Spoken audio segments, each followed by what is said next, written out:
House training your puppy requires more than a stack of old newspapers. It calls for patience, commitment, and above all, consistency.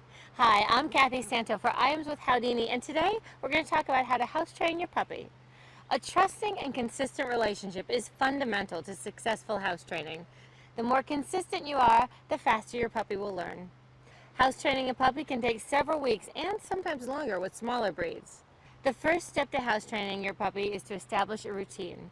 Puppies do best on a regular schedule because it teaches them that there are times to eat, times to play, and times to potty.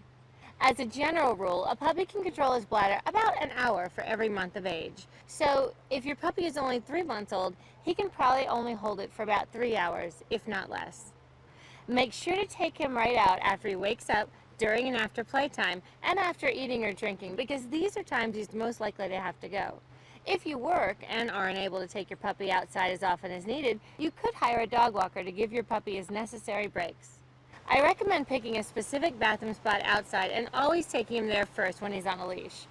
While your puppy's going, say something like, "Go potty," so that you can eventually use that phrase to remind him what to do. You should take him out for a walk or playtime after he's gone potty, or he might just learn to hold it to keep you outside.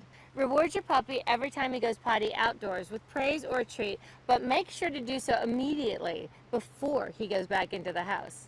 Rewarding correct behavior is the best way to teach your puppy. Be careful not to reward your puppy until he's completely finished, or he may forget to finish up outside and then have an accident inside. And remember, what goes into a puppy on a schedule comes out of a puppy on a schedule. So always take your puppy out after feeding. Try picking up your puppy's water dish about 2.5 hours before bedtime so he won't have as much water to try and hold overnight. If you keep a consistent schedule, your puppy could be house trained by the time he's 5 to 6 months old. But don't be discouraged if it takes your puppy longer or has an occasional accident. Many factors, including breed of dog, consistency, and temperament, can contribute to a longer training period. If you feel that there's little to no progress, consult with your veterinarian to be sure that a medical